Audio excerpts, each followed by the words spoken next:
Halo semua, kembali lagi bersama saya. Pada kali ini kita akan membahas ChatGPT ya, terutama teknologi-teknologi yang mendasari dari ChatGPT.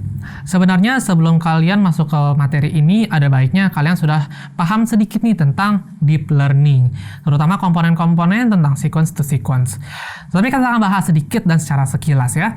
Kita mulai dulu dari transformer sendiri. Jadi transformer itu sebuah model yang sampai sekarang sebenarnya masih relevan ya. Di dasar dia merupakan konsep encoder dan decoder ya, berangkat dari sequence to sequence model. Jadi sequence to sequence model itu sebenarnya adalah urutan dari RNN atau recurrent neural network yang disusun secara sekuensial terbagi menjadi dua bagian besar, yaitu encoder dan decoder. Nah, tujuannya di sini sebenarnya untuk membuat suatu machine translation. Nah, begitu juga untuk transformer. Tujuan utamanya sebenarnya digunakan untuk melakukan language translation. Nah, tetapi perbedaannya adalah transformer di sini tidak memanfaatkan recurrent neural network. Contohnya recurrent neural network mungkin adalah LSTM ya, atau bidirectional LSTM. Nah, tetapi tetap akan ada konsep encoder dan decoder, cuma bentukannya saja yang berbeda. Selain itu, tetap transformer ini mempertahankan sifat attention yang ditambahkan saat kita membuat sequence to sequence ya. Jadi sebenarnya sequence to sequence sendiri itu tidak punya attention, tetapi ada modifikasi yang mengenable sifat attention ini ada di sequence to sequence. Nah, ini juga dibawa ke model transformer. Untuk bentukannya sendiri sebenarnya agak mengintimidasi sih ya. Jadi di sini ada encoder dan ada decoder. Di sini saya ambil contoh, sebenarnya encodernya ada 12 ya, tapi di sini saya cuma taruh ada 4. Dari transformer architecture sendiri ada 3 poin utama. Tadi ya berangkat dari attention, di sini kita melakukan multi-head attention. Gunanya multi-head attention di sini supaya bisa mengenable sifat paralelism dalam melakukan komputasi. Dalam attention kita mengenal sebenarnya di sini ada query key dan value. Nah, dimensi query key dan value di sini sangatlah besar, sehingga dalam satu kali perhitungan konteks akan sangat lama.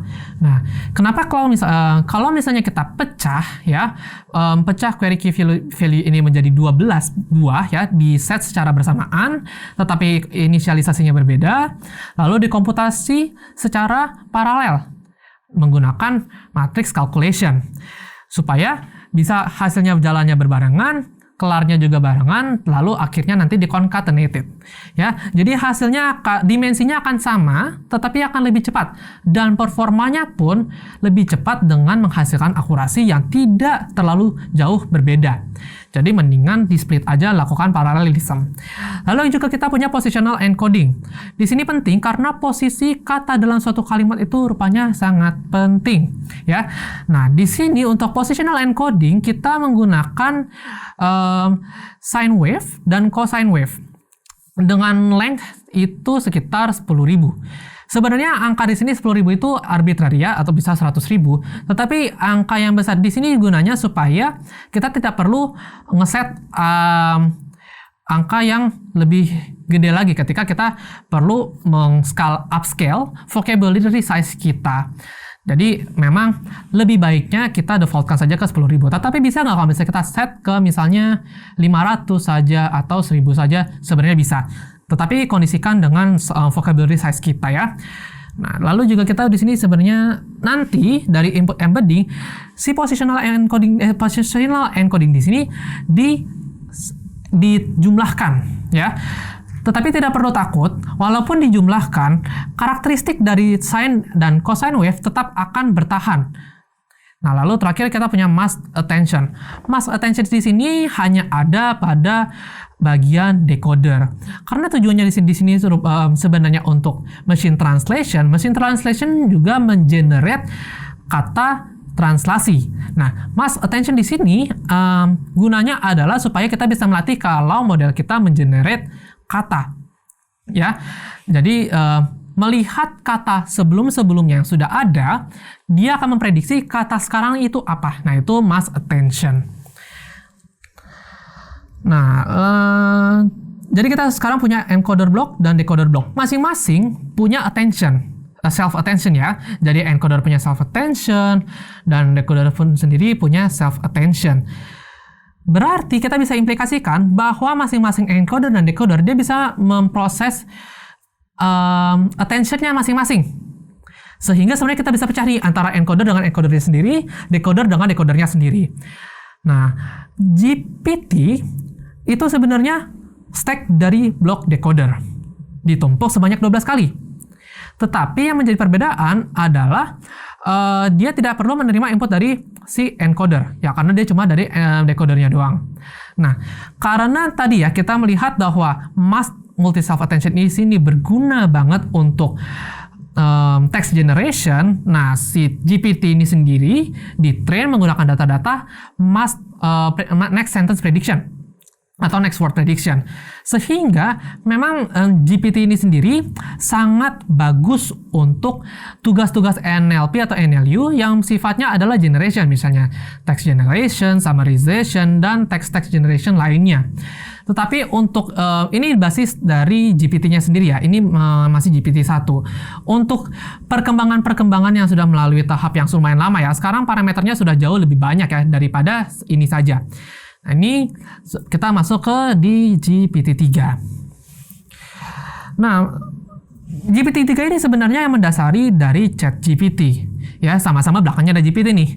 Tetapi ada pembedanya antara GPT dan ChatGPT. Nah, untuk sekarang sebenarnya kita sudah sampai GPT-4 ya, bukan GPT 3,5 lagi bahkan ya. Kita sudah sampai GPT-4. Nah, perbedaannya dengan ChatGPT adalah bahwa ChatGPT itu adalah model spesialisasi dari GPT-4 ini, ya. GPT atau language model pada umumnya dilatih menggunakan banyak training data. Training data yang bervariasi tugasnya. Misalnya, ada untuk klasifikasi, sentimen analisis, text generation, atau mungkin melakukan inference. Itu juga bisa. Jadi memang banyak banget yang ditrain ke si GPT.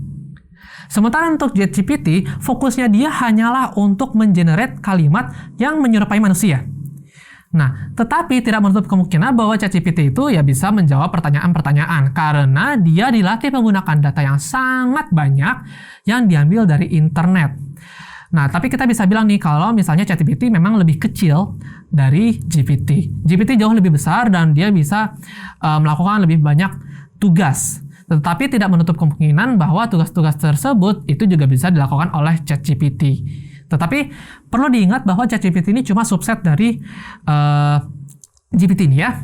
Jadi GPT itu yang besarnya, ChatGPT adalah spesifiknya. Nah, ChatGPT inilah yang dirilis secara open ke banyak orang yang bikin kita tahu tentang language model dan populer bahkan hingga sekarang. Ya, itu saja terkait dari ChatGPT itu sendiri. Terima kasih banyak sudah mengikuti modul hari ini.